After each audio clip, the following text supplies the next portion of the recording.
who I hope are not losing patience with us. But we're here today for our UCD Citizen Science Community of Practice event, Conundrum, Co-Creating Sustainable and Shared Community Mobility, which will be presented by researchers on the project, Dr. Rachel McArdle and Dr. Dean Phelan. Firstly, I'm delighted to introduce Dr. Rachel McArdle, and Rachel is a postdoctoral researcher in the School of Geography at UCD, currently working on the Conundrum project.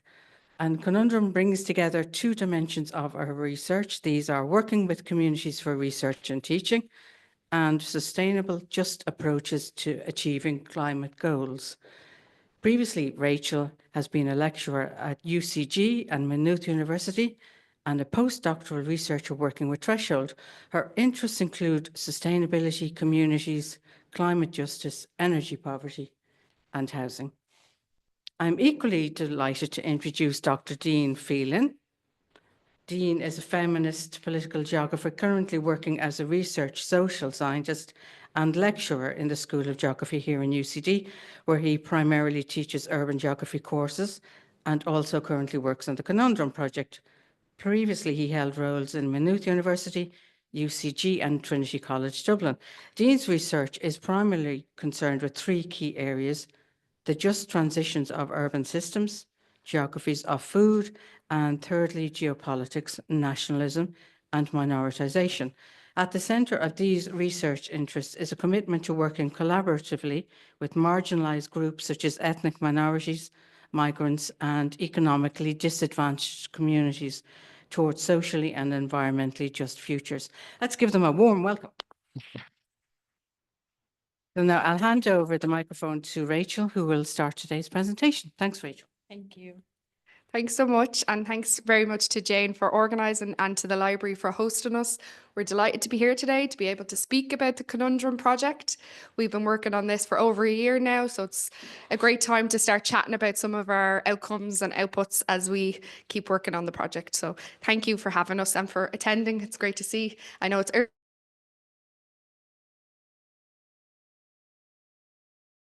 Has really well outlined. Myself and Dean are here to speak today, but we're part of a wider team and we wanted to just quickly acknowledge that. So we are working with Professor Niamh Moore-Cherry here at UCD, as well as Professor Brian Caulfield at Trinity College Dublin. We are funded by Research Ireland under the Sustainable Communities Challenge, and this means that the project, the way it's set up is we work with a societal partner, and our societal partner is TASK, which is the think tank for action on social change. So we're working with Matt York at TASK as well. So very quickly then, we're going to talk about 5 different things. I think it's just good when you're coming to a talk, you know what you're in for. So we're going to introduce the challenge that we began our research with, the context, why we started this research and why we applied under the Sustainable Communities umbrella or brand. Then we're going to talk a bit more about the theory. So hopefully we have some people interested in the kind of theoretical framework. We're going to talk about participatory action research and community engaged geographies. As Jane said, we're both from the geography department, so have to get some geography in there. We're going to talk more specifically about our co-creation approach. So how we've used those theoretical framework in our methodology. We're going to talk about Conundrum itself, kind of get into the meat and bones of the project. And then finally, we're going to introduce the strategy. So you can see a screen grab from the strategy there just to give you a hint of what's to come. So the challenge then, what we began with was thinking about how we can improve sustainable mobility. And sustainable mobility is often thought about as a problem within cities or larger urban centres. So we thought, how about we think about sustainable mobility outside of those urban centres? Because we know that within Ireland, a lot of the population lives in smaller towns, villages and rural areas, but they're not being covered under this sustainable mobility policy. There's no point kind of talking about really good public transport infrastructure in places where that's just not going to be sustained.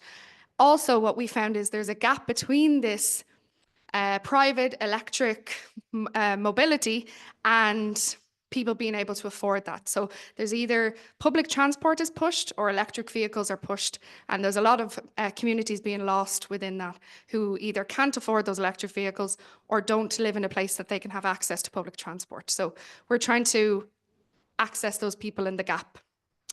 We focused our research on Enniscorthy in County Wexford, and we'll talk a bit more about why we did that later on.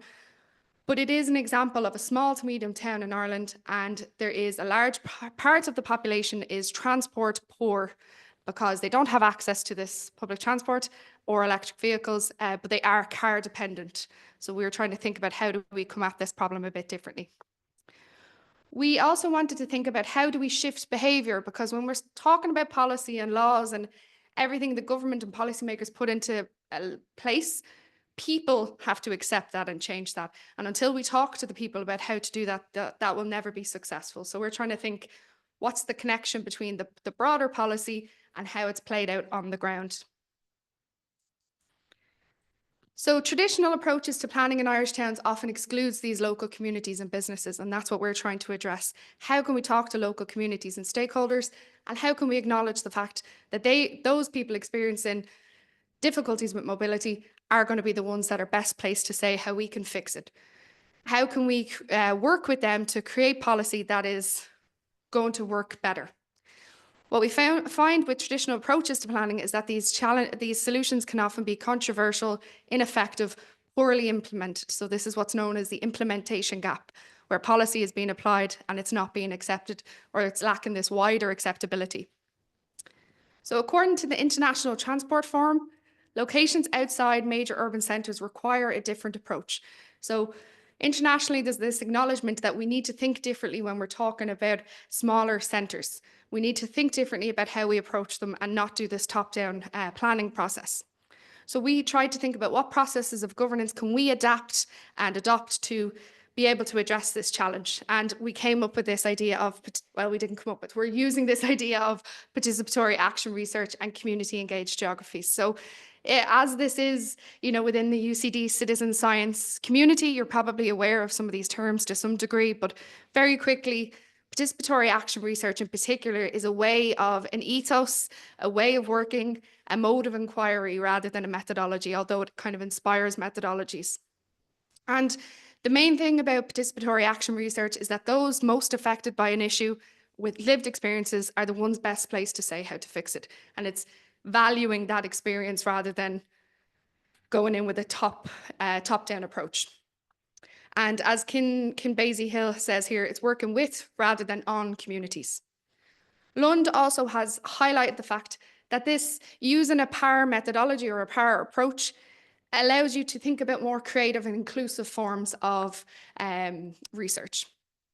Participatory research also can lead to capacity building, contextually sensitive research design, and effective dissemination of findings. So then within the discipline of geography, we've been using this approach of PAR for a long time, and we've started to see how this has been adapted into community engaged geographies.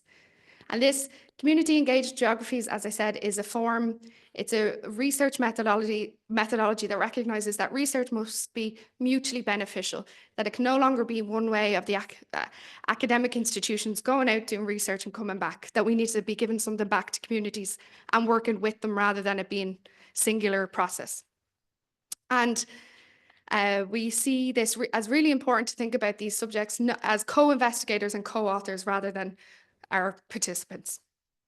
There's 5 principles for community geography according to Shannon et al. Focus on place and place-based concerns, diverse positionalities, committed and reciprocal community partnerships, flexible epistemologies and methods, and open research practices and public scholarships. And we hope you'll be able to see this throughout our talk. So the way that we've kind of adapted participatory action research and community engaged geographies is through co-creation. And we see co-creation as the most effective way for this project to work. This highlights that when we look at issues like mobility, we also need to think about the broader context that's happening. So well-being, community, inclusion, that we can't see these topics in isolation. We need to think more broadly about what we are co-creating and what we are working on. This helps to address those implementation challenges that I mentioned earlier on, which are a particular challenge with mobility policy. And it helps to create the conditions under which transformative practices can emerge. We draw on Clavin et al. And McClavin and the work done here at UCD, a co-creation approach draws out these conflicts and dissents and injustices as a way, as a mode of saying, well, let's bring everybody into the same room and think about why things aren't working the way they are and how we can improve this, rather than trying to plaster over those issues and, pretend they're not there. So this is a tool of governance that is about reconfiguring participatory placemaking. It's about people working together, focusing more on how we can engage these topics in a more democratic way. And it should also be flexible and adaptable. So we'll be talking about this a bit more probably towards the end, but we changed our methodology in the project because what we had wasn't working, and we had to do kind of a 180 shift, and we've found that that's been really successful. So we think with co-creation approaches, you have to also be flexible. And then we do acknowledge that, of course, there are critiques of a co-creation approach, that it's been co-opted by the state or that it depoliticizes topics, and that's something we kept in mind. So thanks for bearing with me so far for the theory. For those of you who are more interested in methods, which is personally an interest of mine, this is some pictures from our workshops. So we did a lot of workshops that I know Dean is going to talk a bit more about, but very, very quickly, we had community mapping workshops. That's what these images are from, where we met with the community. We brought a big map and we said, tell us the stories about mobility as you see them on the maps. We have these maps. We've tried to digitize them as well. We have digital versions in the process. And we also, what's key about these is it's not just about the physical locations on the map, but also about the stories that those locations tell us. So if someone's telling us about a bus stop that they can't access because the path is too low, then we're having a broader conversation about their mobility and access. But another aspect that was key to our co-creation methodology is that we wanted to work with all groups. So this wasn't just a community project. We worked with communities as well as businesses and transport providers and government officials. So we're trying to do this holistic stakeholder engagement to come towards a solution. This process was also iterative, so we tried to go back continually to the community. So we had these community mapping events, interviews, focus groups, walkabouts, and then once we started to come up with our findings, we then went back to the community and asked them for feedback, and we did this iterative process a number of times. Also to kind of keep in keeping with our ethos, we had education and public engagement activities both to get ideas, but also to disseminate what we found so far. So we didn't want this to be zooming in and out. We have a quick explanation in our video, if I can manage the IT of this.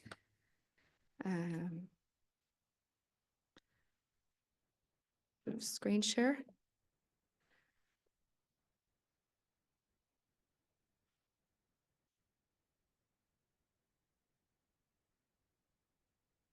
To reach our climate goals in Ireland, we must reduce our transport emissions by 50% by 2030.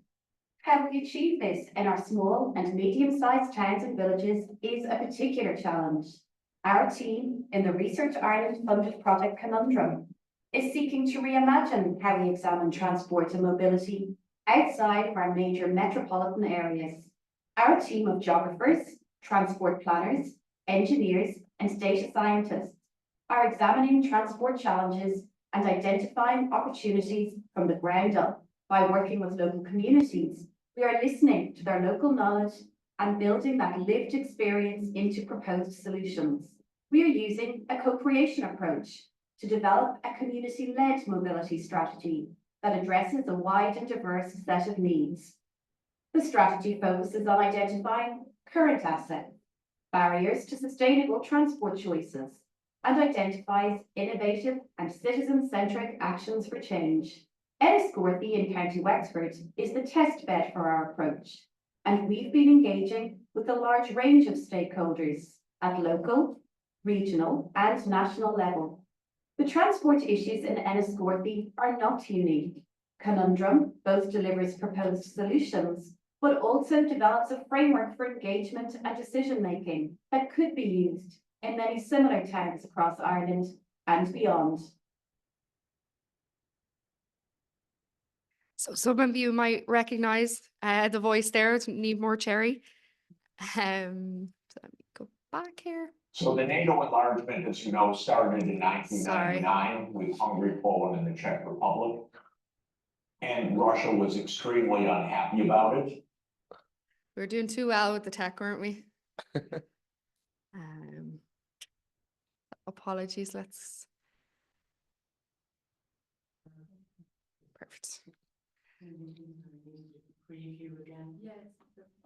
Oh, is it okay? Yeah. So see, we're all learning. It's Dean and I were chatting every time we were at our community events. It was always a kind of, let's see what IT challenge we have today. So thanks for bearing with us. As the video said, this is kind of covering some repetition, but hopefully it's useful to understand more about the project. So we are an interdisciplinary team. We're both geographers, transport engineers and planners, and we're also inter-institution between UCD Trinity with our societal partner at Task. And the key thing, I think, and hopefully that was clear in the video, is that this is about government, citizens and businesses working together. So it's really this collaborative, co-created approach that we hope. We didn't want to lean too far into one side or another. So we're hoping, again, this holistic collaborative approach is what will help solve this. And as I said, this is also in an attempt to make sure any move towards any solution is not further disenfranchising marginalized groups. So when we were organizing our community events, we had to be really, really careful to make sure marginalized groups were included, because obviously the groups who are the most likely to be affected by these mobility policies are the ones that would be the least likely to be able to come, to be able to participate for a variety of different reasons. So we had to work very hard on that with our community gatekeepers to try and make sure that those people were included. And that is something we feel like we did successfully, but obviously it can always be improved. We think this is especially important because 2/3 of the Irish population live in these smaller areas. And we also think this is important because these issues are not in isolation. They need to be balanced between fixing a mobility issue, but also acknowledging that it exists in this wider circle of issues. So I'm going to hand you over to Dean now. So thanks for listening to me so far. This should work, I think. Yeah, perfect. I'm just going to tilt this a bit so people online can see me and I'm not blocking the screen because I flail about too much. So it's better for everyone if I just stand to the side. Okay, so as Rachel said, the project testbed for Conundrum was Enniscorthy in southwest of Ireland. Enniscorthy is a town that our societal impact champion Task previously did work with on the people's transition. So there was pre-existing connections there, and it was within their research that actually mobility was first identified by local stakeholders as a key challenge. So really the community engagement was something that was there even before Conundrum kind of began. We were building on the community engaged work of Task. So it's a town with a population of just over 12,000 people. So in that regard, it's very, I guess, quite representative of the sort of the small to medium Irish towns that we're looking to address, particularly in the fact that as a centre with transportation, it's very problematic for a number of reasons, as we'll get into. Enniscorthy was actually designated as the decarbonisation zone for Wexford County Council, so there's an added interest in the area in terms of finding solutions towards working towards more sustainable futures, because there's a lot of sort of policy attention being placed on it more recently. The town faces a myriad of challenges, and these are challenges that are not by any means unique to Enniscorthy, but Enniscorthy, I think, presents itself as a bit of a melting pot of many of the challenges that are faced in other towns across Ireland, such as its small population size, its medieval urban centre, with the streets sort of spanning out from one central narrow point, narrow streets, steep topography. So Enniscorthy is a very hilly town. It's a town that suffers a lot from flooding. It's right on the Slaney River. There's residential areas, quite a few of them, but they're mostly on the outskirts of town, so poorly connected to each other.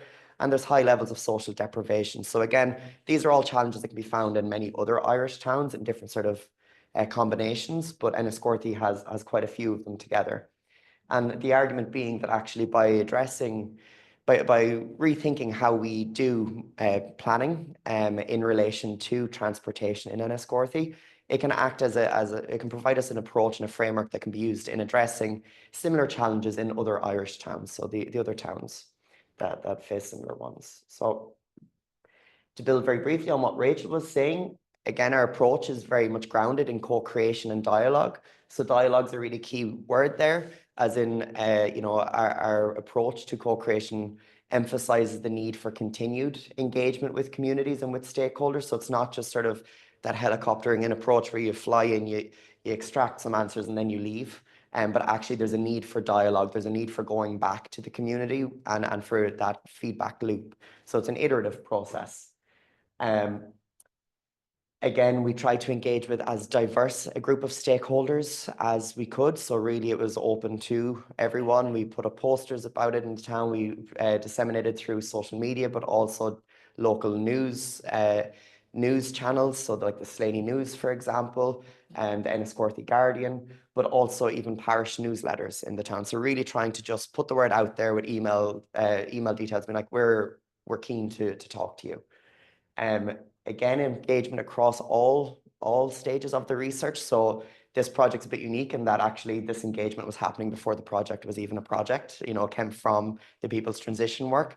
But even to begin the Conundrum project, there was a focus group held in Enniscorthy in November of 2023. So the very start of the project, within which there was a diverse range of stakeholders brought to the room by task from their previous research.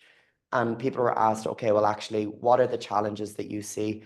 Who should we be talking to? Where are the areas in the town? So really using this in community engagement as very much a starting point.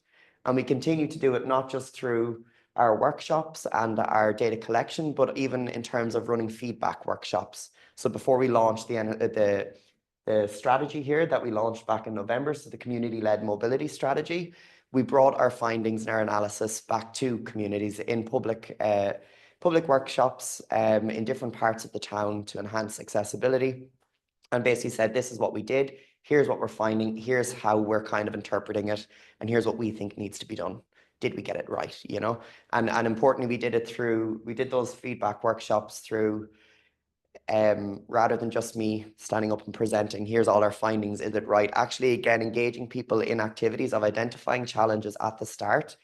So building a bit, I guess, from some sort of serious games methodologies in some ways of getting people to identify them challenges at the start. So then as we presented our analysis, people could actually test it against what they saw as being the challenges. Because I think very often when we do this sort of community feedback workshops, if we just bring a nicely presented graph and we're saying this is how we're interpreting it, it's a lot harder for people to actually engage with it critically at times. Whereas if you actually get them to start these workshops with the problem that they're focused on, that they see as being the priority, it's easier for them to engage in that way. Importantly, we saw our roles as mediators as being crucial. So about the need for creating common ground. Importantly, when we're doing this type of work that involves such diverse range of stakeholders, I think it's really important to not shy away from the tensions. There's a lot of productivity in those tensions that can emerge, and in those conversations. Very often when you know, in some approaches, people might, you know, say, well, actually, it's easier to just avoid these tensions, avoid this conflict in it. And of course, we you know, it's not like we were encouraging people to get up and get really, you know, didn't want any fisticuffs in the Presentation Arts Centre happening, but it was a case of actually using them as points to talk through, okay? And this was really important, not just in terms of actually getting to the core of what the problems were, but also understanding what is one of the biggest challenges to emerge, which was lack of, I guess, translation between different stakeholder groups and lack of understanding. But it was also really important methodologically from a power dynamic perspective. These groups, we tried to, you know, they were open for anyone to attend, but we in advance would send out specific invitations to different stakeholders to ensure that there was some people there and that we had some diversity of perspectives. But what often happens is you have someone from a local community, it's their first time coming to an event like this, they raise an issue, and then somebody perhaps from local authority or from a transport provider might reply back with an answer, and it's legitimate answer as to why that is that way. But very often it can kind of shut down conversation then and shut down that challenge from community, because they might feel, well, actually they're at a disadvantage in that regard. So this was really something that was actually in working with that tension that was there and actually saying, okay, well, I understand that you have it and I understand that this is why the local authority did that. But I think there's something more at play here, which is the communication piece, for example. So that was a really important thing. We believe that this approach offered an opportunity to create transport strategies that are place-based, that are empowering to local communities, that fill in knowledge gaps for policymakers, and that enable plan and decision-making that is place. Okay, so rather than just, we know that very often plans and strategies are created, it's not a one-shoe-fits-all type of an approach. There's very specific place-based challenges that need to be met, and we think that this approach can help to link the two. We engaged with 139 diverse stakeholders across 3 main groups over the year that we did the work. So these were residents and civil society, businesses, including transport providers, as well as local businesses operating in the town, and government and policymakers. Okay, and again, we launched the strategy. It's publicly available. It's on our website if anybody's interested in it. And again, it's something that we're saying co-creation with it because it wasn't just done with co-creation methodologies, but the strategy itself was brought back at different stages for review. So the process itself, really, we've 3 key pillars. I'm going to say pillars rather than stages because it's not linear. Again, it was a very iterative process. So, which is sort of, I know it's in the dull gray color, but really a key part of this diagram is actually those arrows because it was a constant looping back. Okay, so we had the mapping phase, including stakeholder mapping, is the scoping focus groups that I mentioned at the start, which really had to shape the project in its early days. And then data mapping, okay, so drawing from data such as the CSO, from public deprivation index, from different sort of, I guess, big data sources. Yeah, so that was a really key thing, but also from policy as well. So drawing in within that, actually seeing, well, actually what policies are we operating within this? Then there was the listening sort of pillar, which involved individual interviews with stakeholders, community mapping workshops that Rachel mentioned earlier, where we got diverse people around, came in with big maps, and we got people to rather than just talking about challenges on a high level, but actually show specifically which streets have an issue, which points do you have problems with? And then community feedback. So again, bringing things back to the community and presenting them and actually getting people to critically engage with how we were interpreting it. There was the testing sort of column then, which is the analysis and synthesis of data. So trying to make sense of, as I'll talk about in a minute, which was a very diverse and broad range of challenges and opportunities that emerged. Identifying actions and then prioritizing actions, which is a really key step in it. So not only did we go back to community and to different stakeholders and say, okay, well, actually, can you know, did we get this right? But actually, when we come up with a list of initially 20 action points, we brought it back to 24 key stakeholders and asked them to rank them based on what they saw as being priorities. So which actions do you think are most important and should be given priority? We started with one challenge, thinking there was one solution, because as everybody knows, when you write a proposal for funding, everything seems so neat and lovely, and then you start talking to people and realize that it absolutely is not in any way neat or coherent. So we actually ended up with 132 challenges being identified, so quite a bit of a jump from the one. These challenges varied across very individual needs identified by people to then being certain challenges or problem areas that were identified by multiple people, or in some cases, everybody. The challenges were usually interconnected challenges, but there were different perspectives. Okay, so we'd have the same challenge being identified by diverse stakeholders, but from very different perspectives and sort of offering new insights to it. And then there was different scales. We had very ultra local challenges being emerging of, okay, this exact corner on this exact street is an issue because that house doesn't put their bins in and I can't get by as someone with mobility impairment. I can't get by there. To then the east-west divide. So Enniscorthy again has the Slaney River running right through the middle, and the Enniscorthy East, which is sort of often called the Temple Shannon area, is an area of high social deprivation that is up until very recently been mostly excluded from policies or from interventions. Okay, and most of the transportation, despite the main bus stop and the train station both being in this part of town, there was very few other bus stops in the town up until that point. Everything else was on the west because it was easier. It was less hilly. It was just easier to service. Okay, and then there's also town-wide in range, regional, and then indeed national challenges. So we kind of made sense of these through this diagram I won't go into too much detail now, but this is the sort of thing that we were getting community then to really engage with and to interpret our analysis of, to sort of see if we've gotten it right. Importantly, we really wanted to move beyond just place-based deficits approach. So we didn't want to just talk to people about what the challenges were. We wanted this to be somewhat empowering. We wanted people to have a say in helping to reshape better futures for the town. So we ended up getting 102 opportunities identified by local stakeholders. Okay. Importantly, there was a lot of excitement and actually a lot of passion. Again, there was passion, I guess, is a nice way to talk about that tension I spoke about earlier and that conflict, but there was a lot of passion in the town, which I think is really key, because very often when we read about transportation or planning, or particularly attempts to move towards sustainable futures in regards to it, very often we'll hear things like people don't want to move away from private cars. People don't want to get public transport. People don't want all of these things. And yes, there are certainly instances like that. And this was something that we encountered a lot with working in the Enniscorthy setting. But actually, it turns out that those communities were the ones coming to us being like, we really need this, you know? We need to have connected transport. We need to have somewhere I can park my car to get a bus into Wexford town. We needed these sorts of things being identified. So from these opportunities, we consolidated them into 20 possible solutions. And this is then what we brought to 24 key stakeholders to rank. And I say key stakeholders, these are key stakeholders as identified by us throughout the research process.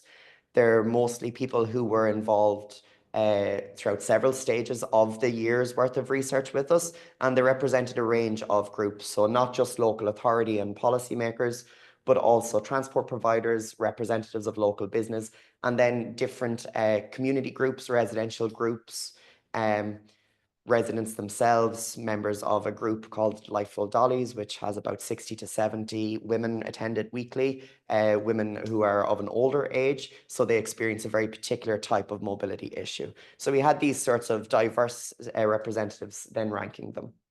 And as you can see, the one that was the most ranked was actually the idea of a transportation hub in Enniscorthy. So moving what is an existing bus stop that is unfit for purpose, and actually building a space somewhere else that's accessible, that has somewhere that is a sheltered bus stop, that has solar powered time displays, for example, and that actually has somewhere nearby that you can park your car or park your bike to get on the bus. So this was the one that I think of the 24, I think something like 21 ranked it as their first priority. So it was by far a clear winner. So from key actions then, I won't go into these in too much detail for timekeeping purposes, but we had 9 key actions that we identified, and these really ranged in scale. So we wanted to offer things that ranged in scale, but that also ranged in sort of the temporal aspects as well. So some things that could be started quicker and actioned quicker. And then some things that would be, you know, bigger projects that you need to work towards. Okay, so we thought it was really important, rather than just coming in and saying, okay, well, actually, you just need to build a transportation hub, because anyone that's ever worked in the planning sector at all will know that will take a very long time, particularly in a context that's as complex as Enniscorthy. Okay, so we wanted to offer a range of solutions. Of the 9 here, you'll see that 3 of them are in this teal color, and these are basically actions that, although this was only launched in November, by Christmas were already being taken up by stakeholder groups in the town, okay, in different ways. So one of them is identify evidence-based needs to support application for a town-specific bus service. So as Rachel mentioned, we're working very closely with local Link Wexford on this, and actually we just created a survey with them to help them build this evidence base, which is now live. So this is helping them with their application to the NTA. The transportation hub was another one that's already been picked up. So we were asked by Wexford County Council to support them with an application for EU funding to conduct a feasibility study ahead of eventually, hopefully, working towards a transportation hub. And the last one is work that we're continuing to support, but that's really being led by local stakeholders, which is a collaboration and capacity building across all stakeholders. So this is really with the Enniscorthy Community Interagency Team, of which we're one of many members. And it's been led by Anne-Marie Laffin from Sláinte Care Healthy Communities and Wexford County Council. And it's a really fantastic initiative. So there's these, and then there's some of the other 6 are things that people are already sort of having conversations about potentially doing. So it's had great impact so far. And And really from this then, we start seeing the need for translating place-based needs into policy and practice. Okay, this is really a key learning that we've got from this. Okay, so how can we link the high level of policy to place-based needs, okay, and the diversity of place-based needs? We believe that co-creation as a mechanism for developing productive tensions, so again, that word tension, so developing these productive tensions between bottom-up and top-down approaches, that there's a lot of benefits there in co-creation as approach. It allows for some of that messiness and some of the working through that's needed in translating across those scales. Our events and workshops demonstrated a keen desire by local actors to make policy work. So rather than what we often hear about actually local people and groups that just don't want the policy, they don't want it to work, there actually was a major appetite for policy to work. But where a lot of that I guess tension came from was about the fact that they were feeling like they weren't included in it. Okay, so this need, okay, we actually want this, we want sustainable futures, but we need to be included in it. Okay, it needs to be something that takes account of our needs. And an example of where this wasn't done, for example, is there's a primary care centre built a couple of years ago in Enniscorthy, and it's where a lot of the essential health services for the town have been moved to, but it is, I think, a kilometre outside of the town centre. Enniscorthy, again, is not somewhere that's accessible by foot for many people. Even myself, and I have no physical impediments at all in that regard, and I really struggle walking from one side of Enniscorthy to the other. And then this place was built quite far outside of the town. It's where a lot of essential services, but it's also where up until recently they weren't allowing any buses to, so we had bus providers who were willing to offer bus services, but because it's built on private land, the landowner was not willing to be liable for bus services, wanted the bus services to be liable, and they were like, we can't be liable for things that don't happen on the bus. So there was this conflict, an impasse between all actors involved, a lot of desire to get it actioned, but there was very little progress on it until recently, and now they have made great progress on that. But this is an example of where it can go wrong. Our process highlighted that local authority challenges, that there are local authority challenges with capacity and capability in terms of how to translate national policy into actionable strategies on the ground. Okay, so actually there was a lack of capacity identified by all stakeholders, including the local authority, primarily from the local authority, in terms of what they can actually do to translate this policy into actionable into actions. And we learned that the iterative community-led mobility strategy development process created that it created a neutral space for dialogue and meaningful engagement, where our role as researchers was often as mediator, highlighted meaningful and place relevant potential actions, and fed specific actions into existing local authority and regional plans, policies, and work plans. So again, it's something that's already being taken up and fed into a lot of the other strategies, including, for example, the town area-based transport assessment for Enniscorthy. The team there were very keen to actually get our strategy, and they've been taking on a lot of it. Some key learnings just before I finish up. So based on this basic prototyping, we identified the following lessons. So communities are frustrated with traditional governance mechanisms and desire greater role in policy making and planning that adequately recognizes their local expertise grounded in lived experiences of particular places, okay? So there's a demand from local communities for their lived experience to actually be taken into planning and policy. There is significant and sometimes duplication of work going on across a range of formal stakeholders and agencies, but currently no framework to bring various strategies and work together into an integrated plan. So it's not that there's nothing happening in Enniscorthy. In fact, there's so much happening that it was often hard to map out what was happening there across the different stakeholders. And very often none of it becomes public or goes to light because it might be stopped at a final stage. And then all of this work that the local authority has done for a year doesn't get known. Communities feel like nobody's doing anything, but actually there's a lot happening behind the scenes. So it's actually, there's a need to sort of bring it together to avoid this duplication, to have more transparency and communication. While local authorities desire to engage with a greater diversity of stakeholders, and this is important, it's not just that local authorities didn't want to work with communities, they absolutely did.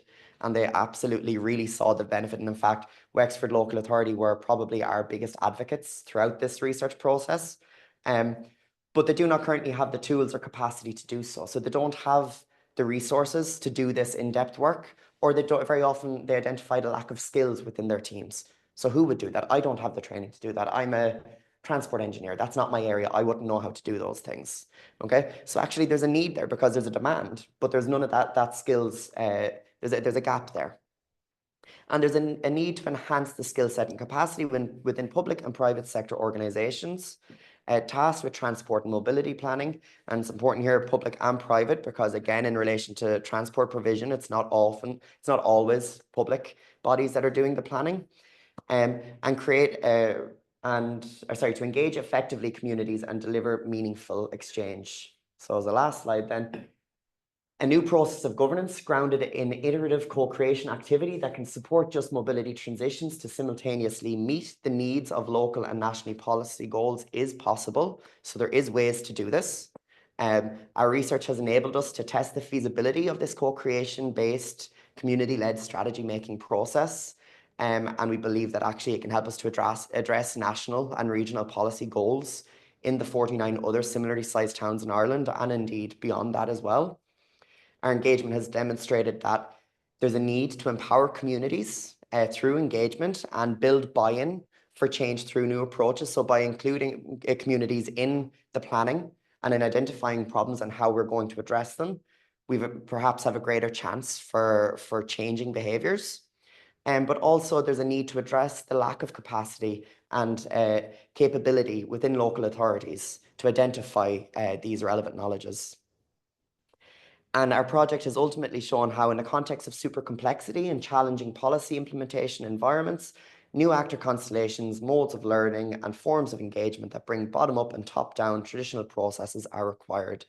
And we believe that this is required not just for geographical scaling, so across towns, but also cross-sectorally. So the approach that we developed, although it's been done through transportation, we believe can actually be used for planning in other regards, be it housing, healthcare, education, to name just some. So with that, I will finish up. Thank you very much for your time. Thanks so much, Rachel and Dean. That was fantastic. And I can only imagine that the people in Enniscorthy must have been jumping up and down with joy that they were chosen for this project, because I can imagine that other small towns would be delighted to have the expertise that you brought. Does anybody have any questions for Rachel and Dean? No questions. Here's a question. Just going back to Rachel, your favorite topic of methodology, the co-creation, you mentioned that there was state like co-opting of it by the state. Can you just elaborate on that a little bit maybe? Yeah. Thank you. Thanks for asking the question. I always want to talk about methods. Dean is the theory king on methods. Yeah, so I think co-creation has been kind of criticized or seen as a way of governments and policymakers to be seen to be doing participatory placemaking, but it not actually going anywhere. So they have an event, they do what's a co-creation process, but it doesn't add to the outcomes. So I think when it's done in that way, communities have been left feeling very disempowered and very taken advantage of. So I just think it's worth mentioning that it can be used in that way, and it has been, unfortunately. So although that's not the approach we're coming from, we were very aware from the start that we had to let communities know what